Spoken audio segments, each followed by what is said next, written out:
Hello dear students, in this video we are going to learn some important concept regarding atomic theory and discovery of electron. Here, this is a new chapter, quantum chemistry comes under physical chemistry, and we already know that the term quantum derived from a quanta means tiny bundles of energy. So in chemistry, some concepts like refraction, reflection, diffraction, polarization, interference. So those types of concept can explain by using classical wave theory. But this theory is not used to explain the photoelectric effect or dual nature of particle and all. So we are applying quantum chemistry to study these types of concept. So initially, before going to quantum chemistry, so initially we should know about atom. So atom, we already know that atom is the smallest particle of matter. So it consists nucleus. So nucleus means proton and neutron, and electrons are revolving around the this nucleus. So this is a structure of atom. So here, who discovered this atom? So according to Indian history, Maharshi Kanad, one who gave the idea about atom. So only in Kannada we used to say Kana for an atom. Similarly, Democritus, he is a Greek philosopher. He gave the idea about atom. But according to him, atom means indivisible. So according to Democritus, atom means indivisible. It means we cannot divide further. But there is no experiment evidence to support their ideas. And finally, John Dalton. He is a scientist. John Dalton is a chemist and physicist who made a living teaching, and his theory is backed by many experiments. So here, John Dalton is a British scientist, profounder of atomic theory. He introduced the atomic theory and he explained that an atom is a hard, dense, and the smallest individual particle of matter. Now we know that regarding subatomic particles such as electron, proton, neutron, but in the beginning of 19th century there was no evidence for these smallest subatomic particles except assumption. But the John Dalton is the first scientist took a step and gave the atomic theory, and in that he explained about subatomic particles.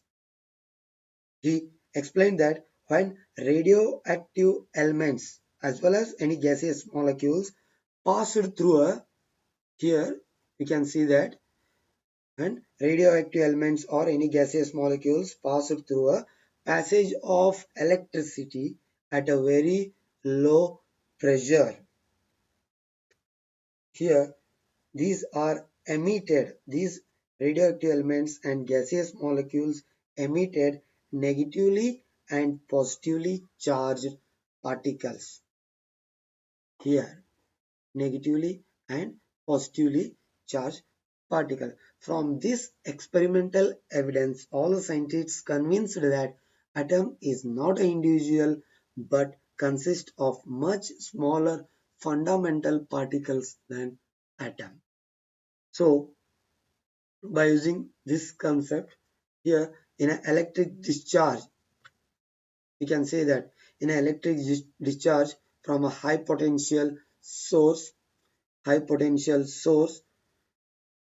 a discharge tube evacuated to pressure around 0.01 millimeter or less, rays are cathode emitted from cathode. These are called cathode rays and these are material particles. But these particles are deflected from their path. Here we can see these particles are deflected from their path by electric and magnetic fields, and the direction of deflection indicates that they are negatively charged particles. So here, look at here. Here, the particles are deviated towards the positive side. So it means the deviated particles are negatively charged particles, and these particles are called as electrons. And by using Dalton's atomic theory, by using this theory, J.J. Thomson is a British physicist.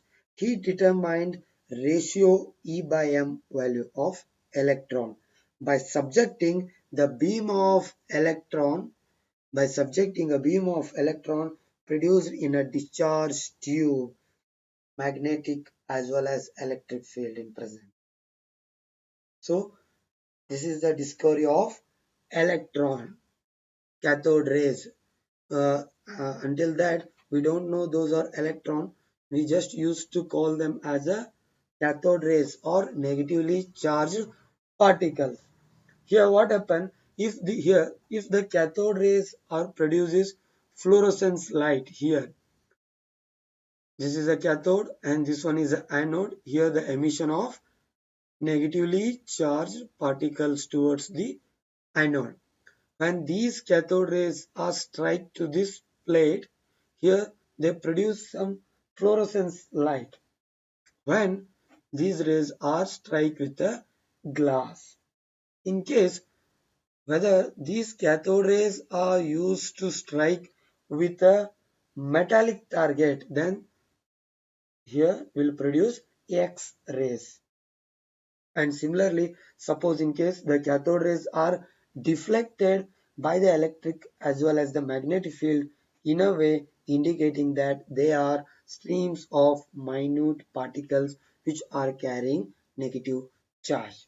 So this is about the discovery of electron and J.J. Thomson who gave the E by M value of cathode particles, and the SI unit of E by M cathode particles is minus 1.76 into 10 to the power 8 coulomb per gram. Until now, until that, we don't know those are electron. We used to just say those are negatively charged particles. And Dutch physicist H.L. Lorentz named them as electron. J.J. Thomson discovered the electron, but H.A. Lorentz named as electron. So this is about cathode discovery of electron or cathode rays. And finally, we can define an atom as it is a subatomic particle which bears the charge minus 1.60 into 10 to the power minus 19 coulomb, or it has a mass 9.1 into 10 to the power minus 28 gram. In general, we call it as the smallest particle of the matter.